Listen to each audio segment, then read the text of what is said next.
नमस्कार, मैं डॉक्टर स्वाति मिश्रा आज अपने वीडियो के साथ आप लोगों से मिल रही हूँ। पिछले वीडियो में मैंने सोशल स्ट्रैटिफिकेशन के पार्ट 1 को दिया था, जिसमें पिछले वीडियो में मैंने ये बताने की कोशिश की थी कि सोशल स्ट्रैटिफिकेशन की जो स्टडी हुई है इंडिया में वो किस तरह से आगे बढ़ी। आज उसको मैं और थोड़ा सा डेप्थ में लेके चल रही हूँ, तो पार्ट 1 ज़रूर देखिएगा, जिसमें आपको थोड़ा सा सिनेरियो आपका क्लियर हो जाएगा। और ये पार्ट 2 है। पार्ट 2 को मैं और थोड़ा सा एलोबरेट फॉर्म में लेकर के आई हूँ, तो इस वीडियो पे बने रहिए और पूरा कंप्लीट देखिए ताकि कॉन्सेप्ट पूरा कंप्लीट क्लियर हो।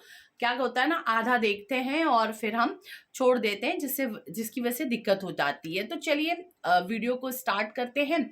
और अभी तक आपने चैनल को सब्सक्राइब नहीं किया होगा तो प्लीज़ चैनल को सब्सक्राइब ज़रूर कर दीजिए।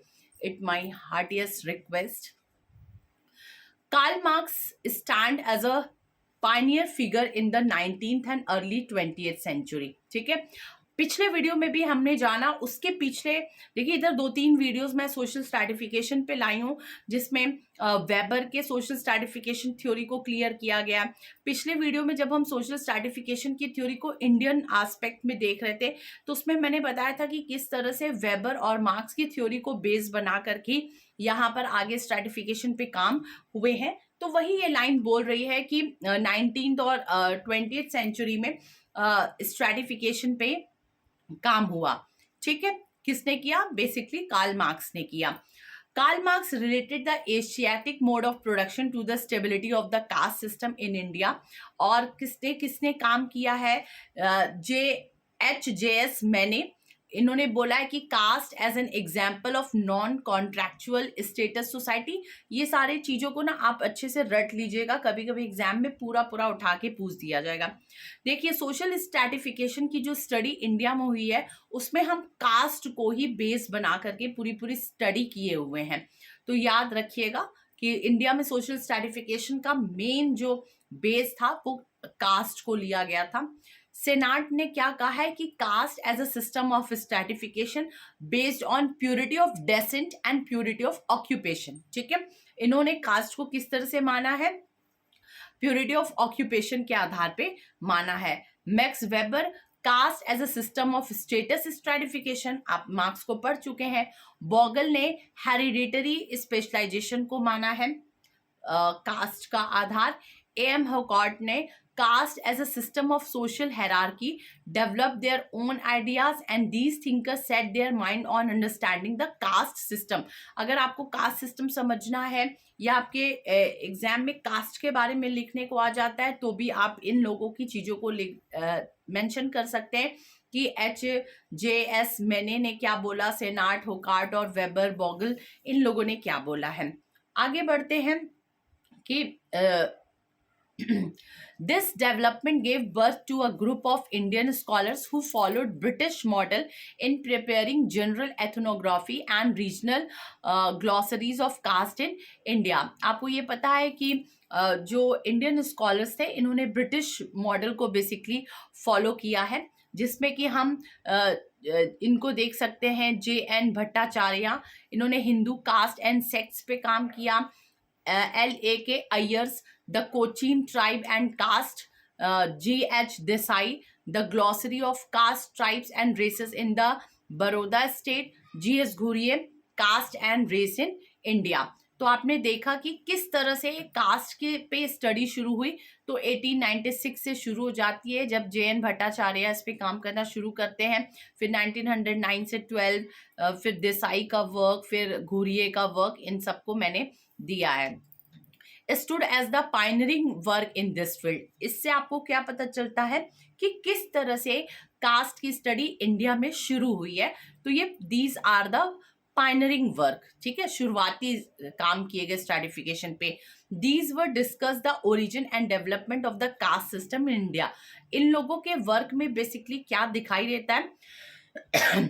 इनके वर्क में बेसिकली इंडिया में कास्ट सिस्टम का ओरिजिन कैसे हुआ, कास्ट सिस्टम आखिर इंडिया में शुरू कैसे हुआ होगा। बहुत सारे डिबेट हैं कास्ट और वर्ण को लेकर के हैं कि पहले वर्ण रहा, फिर धीरे धीरे ये कास्ट में चेंज होता चला गया। तो बेसिकली इनकी जो स्टडी है वो कास्ट सिस्टम के ओरिजिन पे और उसके डेवलपमेंट पे बेसिकली वर्क की है।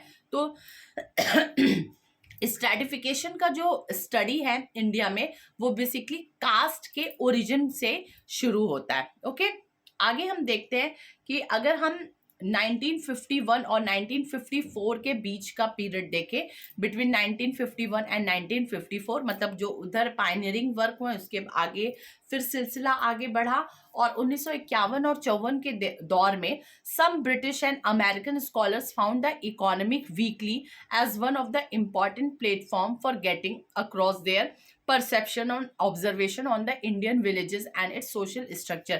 फिर इकोनॉमिक एंड पॉलिटिकल वीकली आता है, इकोनॉमिक वीकली करके आता है, और उस पे बहुत सारे स्कॉलर्स अपने अपने स्टडीज़ को देते हैं, और उसमें बेसिकली इंडियन विलेज और इंडिया का जो सोशल स्ट्रक्चर है उस पर काम होना शुरू होता है, जिसमें कि मैं नाम लेना चाहूँगी M N. Srinivas, McKim Marriott, S C. Dube, ये प्रोमिनेंट स्कॉलर्स थे। ठीक है, their emphasis was on the integration of number of caste rather on the ethnography of a single caste. Basically इन्होंने क्या वर्क किया, इन लोगों ने बेसिकली जो कास्ट इंटीग्रेशन पे काम किया, मतलब उससे पहले जो लोग लिखने वाले थे वो बेसिकली एथनोग्राफी पे काम करते थे। एथनोग्राफी में हम किसी एक कास्ट, किसी एक ट्राइब्स पे स्टडी करते हैं, तो इससे पहले जो स्टडी होता था बेसिकली किसी एक कास्ट को लेके होता था, पर धीरे धीरे हम मल्टीपल कास्ट को अपने स्टडी का बेस बना करके आगे बढ़े। बेसिकली जो एम.एन. श्रीनिवास थे, मैकिम मैरियट थे, एस.सी. दुबे जैसे जो रेनाउंड सोशियोलॉजिस्ट और एंथ्रोपोलॉजिस्ट थे, इन लोगों ने बेसिकली किस पे काम किया, हायरार्की पे, जजमानी रिलेशनशिप पे, relation between the caste and the class relationship between villages and large society. Basically इनका वर्क किस पे था, हायरार्की पे था, कि जो भारत में स्तरीकृत व्यवस्था है उसका क्या आधार है। जजमानी सिस्टम आप सभी जानते हैं, जिसमें जजमान और कमीन होते हैं। भारत में जो गांव होते थे उसमें जजमानी सिस्टम बहुत ज़्यादा प्रसिद्ध था, तो जजमानी रिलेशनशिप पे इन्होंने बेसिकली काम किया।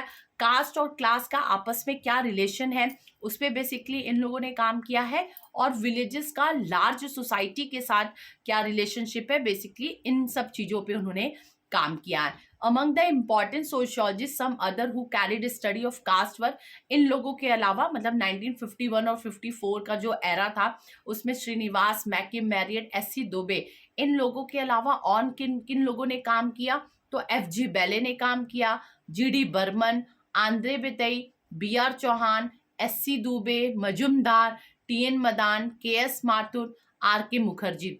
देखिए मतलब 58, 59, 60, 65, 67, 68 तक इन लोगों ने बेसिकली सोशल स्ट्रैटिफिकेशन, आपको मैंने बताया, आपको लग रहा होगा कि मैम बार बार कास्ट क्यों बोल रही हैं, क्योंकि भारत में सोशल स्ट्रैटिफिकेशन का आधार कास्ट था। मतलब जो हायर कास्ट में था वो हायर स्ट्रेटा पे था, जो लोअर कास्ट में था वो बेसिकली लोअर स्ट्रेटा में था।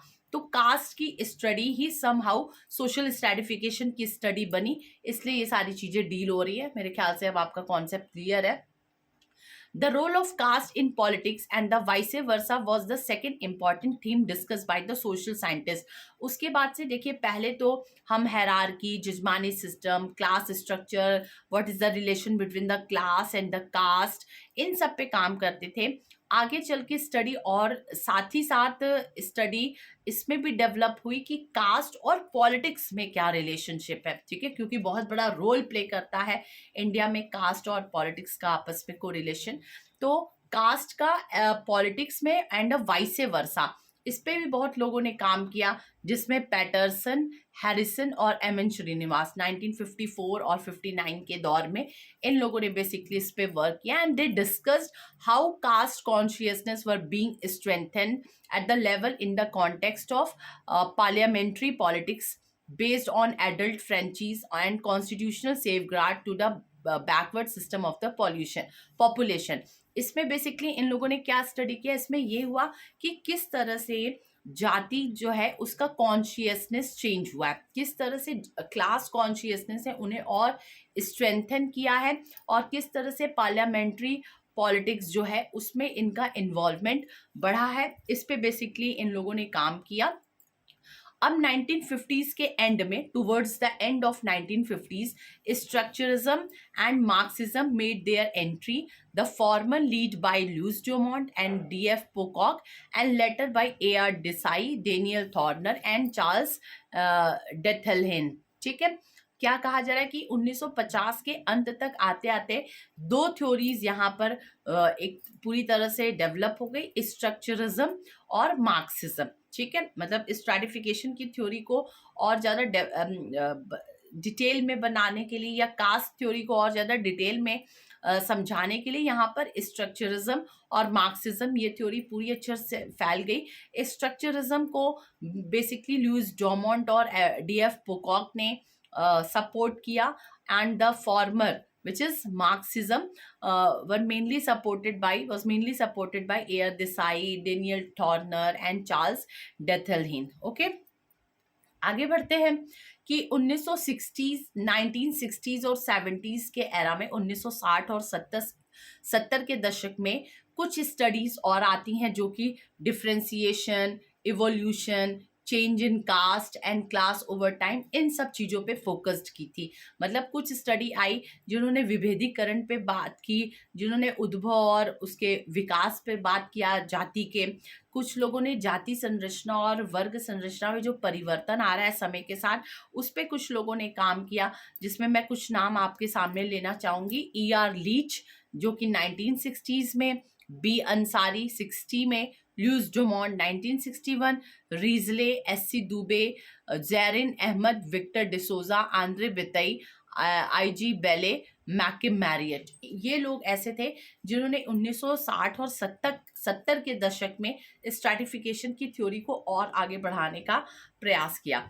अब अगर ड्यूमोंट को देखेंगे तो ड्यूमोंट की आप बुक सब जानते हैं कि होमो हायरार्कस है, जिसमें उन्होंने पूरे जाति की संरचना को, पूरे कास्ट के स्ट्रक्चर को एक्सप्लेन करने की कोशिश की है, जिसमें उन्होंने प्योर और इम्प्योर के कॉन्सेप्ट को बताया। आप सभी लुईस ड्यूमोंट को पढ़ें, और ड्यूमोंट में मैंने सेपरेट वीडियो पूरा बनाया हुआ है, आप वहाँ भी जा करके ड्यूमोंट को पढ़ सकते हैं।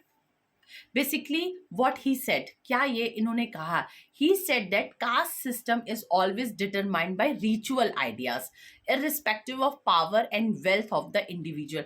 ये कहते हैं कि जो जाति है, जो भारत में जो जाति व्यवस्था को महत्व दिया गया है, जो जाति व्यवस्था है वो बेसिकली रिचुअल्स पे काम करती है, न कि शक्ति पे और वेल्थ पे काम करती है। लाइक कि जो ट्रेडिशनल इंडियन सोसाइटी है उसमें जो प्रीस्ट हैं उनको, उनका जो पोजीशन है वो ज़्यादा अच्छा है, वो ज़्यादा प्रिविलेज्ड है, उन्हें ज़्यादा पावरफुल माना जाता है हायरार्कियल सिस्टम में। बल्कि जो पावरफुल राजा है, जो रियली जो राजा है, जो क्षत्रिय है, वो उस प्रीस्ट से नीचे के स्ट्रेटा पे है। तो यहाँ पर रिचुअल आइडियाज, जो लोग कर्मकांड में लगे हुए हैं उनको जाति व्यवस्था में उच्च स्थान प्राप्त है, और जो कर्मकांड की जो संरचना है उससे दूरी बनाए हुए हैं, वो उनको स्ट्रैटिफिकेशन पे थोड़ा सा नीचे स्ट्रेटा पे रखा गया है, ऐसा लुईस ड्यूमोंट का कहना है। आगे चल करके विक्टर डिसूजा पे भी मैंने सेपरेट वीडियो बनाया हुआ है, तो विक्टर डिसूजा को डिटेल में पढ़ना हो तो आप वहां पढ़ सकते हैं। विक्टर डिसूजा ने 1967 में caste and class in Chandigarh, basically इनकी जो स्टडी है वो चंडीगढ़ पे, क्योंकि ये चंडीगढ़ यूनिवर्सिटी में डिपार्टमेंट ऑफ सोशियोलॉजी के हेड और प्रोफेसर भी रह चुके हैं। इन्होंने क्या बात की, इन्होंने रिजिडिटी, फ्लूइडिटी, डायमेंशंस की बात की। ये टर्म याद रख लीजिएगा और इनकी स्टडी का एरिया याद कर लीजिएगा, Chandigarh. He clearly demonstrate a dividing line between the caste and class. आखिर जाति और वर्ग में अंतर क्या है, इन्होंने उस बीच के डिवाइडिंग लाइन को बहुत क्लियरली समझाने की कोशिश की है अपनी book inequality and its perpetuations, New Delhi से पब्लिश्ड है। समझ में आया विक्टर डिसूजा का? कुछ और अलग काम जो और स्ट्रैटिफिकेशन पे काम करने वाले लोग हैं, उसमें मैकिम मैरियट का नाम भी आता है। He argues that in order to gain fuller understanding of the stratification in India at various levels, the rural stratification must be seen as different from metropolitan system of ranking. देखिए इनका क्या क्या कहना है कि अगर आप भारत में स्ट्रैटिफिकेशन सिस्टम को समझना चाहते हैं, स्तरीकृत व्यवस्था को आप समझना चाहते हैं, तो आपको रूरल स्ट्रैटिफिकेशन को पहले समझना होगा। ठीक है, इन्होंने ये बात कही। According to him the rural stratification is closed and urban stratification relatively open. इनका कहना है कि जो ग्रामीण भारत की जो स्तरीकृत व्यवस्था होती है वो क्लोज्ड होती है, हम जल्दी एक स्ट्रेटा से दूसरे स्ट्रेटा पे नहीं जा पाते हैं, बल्कि अपेक्षाकृत कंपैरेटिवली जो अर्बन स्ट्रैटिफिकेशन सिस्टम है वो थोड़ा सा ओपन है। And he also opened that if the industrialization process proceeds rapidly, the caste system will have essentially disorganization effect by the century. इनका कहना है कि जैसे जैसे यहाँ पर इंडस्ट्रियलाइजेशन का प्रोसेस बढ़ रहा है, ये जो स्ट्रैटिफिकेशन सिस्टम है वो कहीं ना कहीं से थोड़ा सा डिसऑर्गेनाइज हो रहा है। मतलब जो जिस स्ट्रेटा पे था अब वो उस स्ट्रेटा पे नहीं रह गया है ड्यू टू द इंडस्ट्रियलाइजेशन, ऐसा मैकिम मैरिज का कहना है। आगे चल करके on the same line Kingsley Davis in 1951, A.R. Desai in 1969 and M.N. Srinivas in 1962 and foresaws the possibility of transformation of caste into class through adaptive changes under the impact of industrialization. तो इनके साथ ही साथ मैकिम Marriott के साथ ही साथ आगे चल के Kingsley Davis, A.R. Desai, M.N. Srinivas सभी ने ये पॉसिबिलिटी को स्वीकार किया है कि जैसे जैसे इंडस्ट्रियलाइजेशन का प्रोसेस बढ़ेगा वैसे वैसे आगे चांसेस हैं कि जो कास्ट है वो क्लास में चेंज हो सकता है। ओके, आगे हम देखते हैं कि जो 1970s और 80s का डिकेड आता है। देखिए मैं कितने ब्यूटीफुली आपको एक्सप्लेन कर रही हूँ कि शुरुआत कैसे हुई, फिर 50s और 60s का डिकेड क्या बोलता है, 60s एंड 70s का डिकेड्स क्या बोलता है, 70s और 80 का डिकेड क्या बोलता है। इसमें भी इस डिकेड में भी 70s और 80s का जो दौर था, इस डिकेड में भी स्ट्रैटिफिकेशन के पे बहुत ज़्यादा काम हुए हैं। उनमें R.K. Mukherjee, A. Jha, T.N. Madan, Reddy, Yogendra Singh, Zarina Bhatti, Dhanagare, Kathleen Gough and Nirmal Singh, इन सभी का बहुत बहुत योगदान रहा है। अब इनमें से मैं कुछ स्टडीज को आगे बस बताऊंगी, सभी को नहीं बताऊंगी। Studies on the traditional Indian society revealed that the caste class structure was related to the mode of production and ownership of property, growth of cities, markets, and banking instruction, and the institution of power. This led to the emergence of various class categories. It was also analyzed how the forms, structures of class change into the various historical stages of development. इस decade में क्या बातें कही गई, इस decade में बातें ये की गई कि जो ट्रेडिशनल इंडियन सोसाइटी था, ठीक है, वो धीरे धीरे अब परिवर्तित हो रहा है, क्लास स्ट्रक्चर पे बेस्ड हो रहा है। क्लास स्ट्रक्चर किस पे डिपेंड है, mainly related to the mode of production, मतलब जिसका प्रोडक्शन में ज़्यादा मार्क्स वाली बात, जिसका मोड ऑफ प्रोडक्शन पे आधिपत्य वो स्ट्रैटिफिकेशन में ऊपर, जिसका प्रॉपर्टी पे कब्जा वो स्ट्रैटिफिकेशन में ऊपर, इन सब चीज़ों की बात की गई है। Okay, there are also few studies in which differentiation, evolution and change in caste and class over a period of time had been focused. क्या कहा गया कि कुछ और ऐसे काम किए गए इस दशक में, 1970 से 80 का जो दशक है, जिसमें कि हम कास्ट के डिफ्रेंशिएशन पे बात करते हैं, कास्ट के एवोल्यूशन पे बात करते हैं कि आखिर कैसे जाति जो है वो विभेदीकृत होते चली गई, कैसे कैसे जाति में परिवर्तन होते चला गया और क्या क्या कारण थे परिवर्तन के, फिर कैसे कैसे कास्ट का इवोल्यूशन हुआ है। इन सब मुद्दों पे भी हमने इस डिकेड में काम किया है between the 1970s to 1980s। इस पे कुछ वर्क मैं आपको बताती हूँ, जैसे A.M. शाह हैं। A.M. शाह ने 1988 में स्टडी की है and in his study on the Vanis and the Rajput of Gujarat, याद रखिएगा A.M. शाह का गुजरात पे स्टडी हुआ, treated caste as a separate entity. इन्होंने हर कास्ट को एक अलग ओहदा दिया।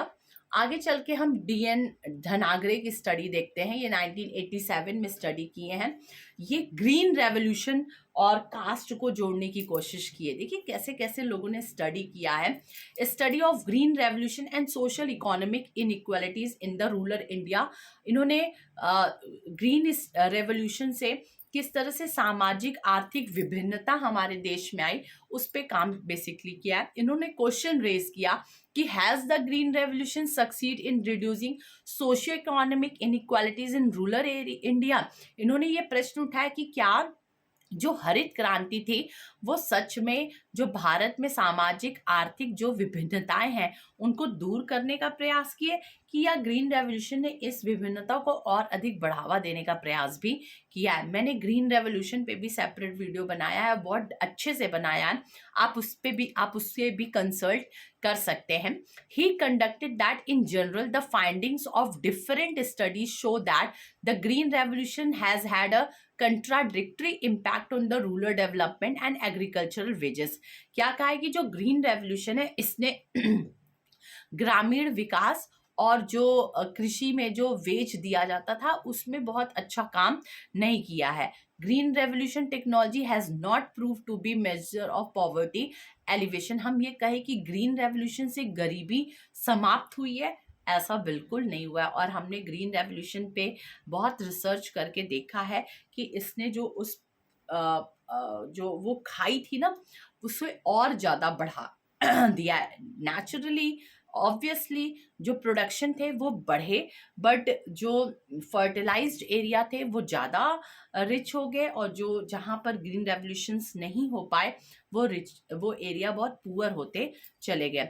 There is evidence to show that greater and greater immiseration, मतलब the making someone very unhappy by making the person poor and pauperization। इन्होंने दो टर्म यूज किया धनागरे ने, एक है इमरेशन एंड दूसरा पॉपराइजेशन।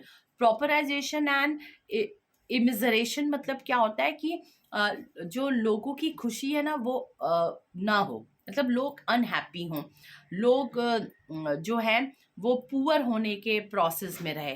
तो ग्रीन रेवोल्यूशन ने इन दोनों ही प्रोसेस को बढ़ाया है, घटाया नहीं है।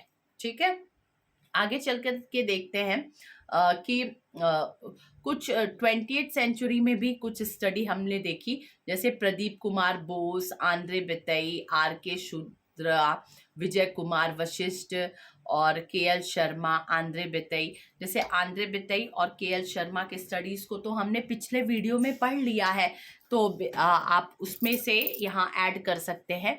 अब हम देखते हैं यहाँ पर प्रदीप कुमार बोस की study talks about the information of class structure in contemporary India. The main theme in his article is the capital labor relations and conceptualization of classes are basic problems in understanding of the transformation of class structure. Any change in class structure involves class decomposition, class transformation and class formation. इन्होंने भी basically जो class system में change आए, जो जाति और वर्ग संरचना में परिवर्तन आए, उस पे बेसिकली इनका स्टडीज था। मेनली कैपिटल लेबर रिलेशंस, मतलब जो पूंजी और जो श्रम है उनके बीच का रिलेशन, इनको जानने का प्रयास किया। और प्रदीप कुमार बोस ने 3 अप्रोचेस यूज किए, इंडिजिनस, द स्ट्रक्चरल और डिस्ट्रीब्यूशनल अप्रोच। और इस अप्रोच का इस्तेमाल करते हुए उन्होंने कहा कि 4 क्लासेस होते हैं। जैसे मार्क्स ने 2 क्लासेस बताए, वेबर ने भी अलग अलग तरह के क्लासेस बताए, इन्होंने भी, हो सकता है कमिंग नेट के एग्जाम में आपसे पूछ लिया जाए। तो प्रदीप कुमार बोस ने बेसिकली 4 क्लासेस बताए, वो landlord, rich, peasants, middle peasants और एग्रीकल्चरल लेबरर्स। इन्होंने अपनी इस book agrarian structure, peasant society and social change में इस स्टडी को दिया है। ओके, आते हैं हम विजय कुमार वशिष्ठ। मतलब देखिए दौर और आगे बढ़ जाता है, कैसे कैसे स्ट्रैटिफिकेशन पे काम हुए हैं। 1992 में इन्होंने अपने आर्टिकल में चमार पीजेंट्स, ठीक है, जयपुर में वहां पर इन्होंने स्टडी की चमार पीजेंट्स पे, and he find out that all India state people Bhairav Mahasabha, एक भैरव महासभा करके एक इंडियन स्टेट पीपल का ऑर्गेनाइजेशन था, इसने बहुत इफेक्टिव रोल प्ले किया है चमार के जो सोशल कंडीशंस को इम्प्रूव करने के लिए। ठीक है, तो इन्होंने, इनका स्टडी इसी पे रहा। Social and occupational mobility could be seen, इन्होंने देखा कि जो चमार्स हैं, मतलब सोशल स्ट्रैटिफिकेशन के सबसे निचले स्तर पे, उनका भी सामाजिक और जो ऑक्यूपेशनल मोबिलिटी होती है, मतलब व्यावसायिक जो गतिशीलता होती है, मतलब इनका काम क्या था, बेसिकली इन्हें साफ सफाई का काम होता था चमड़े को स्वच्छ करने का काम होता था, पर डेवलपमेंट के फेज में जो इनकी भी सोशल और ऑक्यूपेशनल मोबिलिटी हुई, मतलब ये अपने ऑक्यूपेशन को छोड़ करके धीरे धीरे एग्रीकल्चर, एनिमल हस्बेंड्री, इन सब की तरफ आ रहे हैं, और इनके सोशल लाइफ भी चेंज हो रही है। लाइक बेगिंग रुक रही, जो पहले ये भीख मांग के अपना जीवन यापन करते थे, वो बेगिंग इनके में समाप्त हो रही है, और साथ में ये जो ब्राह्मणों के लाइफ स्टाइल को अडॉप्ट करने वाली चीज़ें, वो भी धीरे धीरे अलग हो रही हैं। तो ये सब चीज़ों को इन्होंने देखा है विजय कुमार वशिष्ठ ने। आगे चल करके हम दांडेकर की स्टडी को देखते हैं। वीएम दांडेकर, इन्होंने भी 4 क्लास बताए हैं, agrarian class, industrial class, professional class और बिजनेस एंड मर्केंटाइल क्लासेस। इनकी बुक है nature of class conflict in Indian society. तो आपको ये जो 4-4, 3-3 का जो वो हुआ है डिवीजन, आपको इसको थोड़ा सा अच्छे से याद कर लेना है। फिर आगे हम चल करके और स्टडी देखते हैं कि सोशल स्ट्रैटिफिकेशन की स्टडी सिर्फ हिंदू रिलीजन में नहीं हुई है, इवन मुस्लिम्स जो इंडिया के रहे, वहाँ पर भी स्ट्रैटिफिकेशन स्ट्रक्चर को देखने का प्रयास किया गया, जिसमें गौस अंसारी, एस.सी. मिज़रा, M.K. सिद्दकी, ज़ियाउद्दीन अहमद अली अशरफ, एस.ए. रज़ा, जयराना भट्टी और हर्जा अल्वा, इन्होंने काम किया है। और सबसे बड़ा और इम्पॉर्टेंट काम किया है इम्तियाज़ अहमद। इम्तियाज़ अहमद का हम सभी लोगों ने नाम देखा है, 1970s के दौर में इम्तियाज़ अहमद ने भी काम किया। इनकी बुक है caste and social stratification among Muslim in India. तो पिछला जितना भी मैंने बताया वो सब बेसिकली हिंदू रिलीजन में सोशल स्ट्रैटिफिकेशन पे देखने का प्रयास किया गया था, पर आगे चल करके जो और दौर आया 1960 के बाद का, उसमें मुस्लिम रिलीजन पे भी स्ट्रैटिफिकेशन की स्टडी को देखा गया, और ये देखा गया कि the Muslims are classified in hierarchical orders. Muslim भी जो है उनमें भी हायरार्किकल ऑर्डर्स है। अगर आप में से बहुत लोग मुस्लिम होंगे तो आप जानते होंगे हायरार्किकल ऑर्डर्स को, not only in Arabian society but in other countries also. They are divided into various ranks according to the nature of adjustment with Islam made on coming into a contact with regional tradition and other civilization। जैसे एक तो Arabic culture है ये, फिर उसके बाद जहाँ जहाँ मुस्लिम्स या जहाँ जहाँ इस्लाम स्प्रेड हुआ, वहाँ के रीजनल ट्रेडिशंस, वहाँ के कल्चर और दूसरे सिविलाइजेशन से भी मिक्सिंग होता चला गया, और उस तरह से स्ट्रैटिफिकेशन वहाँ भी बनते चले गए। तो आप देख सकते हैं कि किस तरह से, और ये सारे रेफरेंसेस मैंने बताए हैं, कुछ की बुक्स मैंने वहीं पर मेंशन कर दी जब मैं समझा रही थी, और जो बेसिकली मैं जो ये पूरा लेक्चर तैयार की हूँ, ये एक आर्टिकल था बहुत इंपॉर्टेंट, इसने मेरी हेल्प की है। साथ में KL शर्मा की perspective on social stratification book, उस पर काम, उससे भी मैंने कुछ हेल्प लिया है। आंद्रे ब्रितई, धनाग्रे, NK बोस, इन सब की भी किताबों को थोड़ा देख करके बेसिकली ये जो रिसर्च पेपर है वो, और KL शर्मा की जो किताब है वो बहुत ज़्यादा हेल्प की इस पूरे नोट्स को तैयार करने में। तो होप आपको ये वीडियो पूरी तरह से समझ में आया होगा।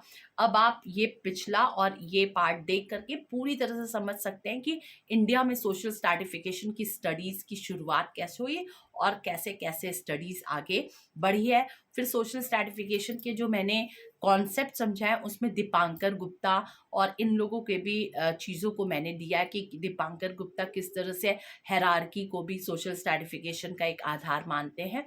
तो इस तरह से आप आगे समझ सकते हैं। तो होप आप सभी को ये वीडियो समझ में आ गया होगा, और प्लीज़ अपने कमेंट्स को देते रहिए। Till then take care, bye bye.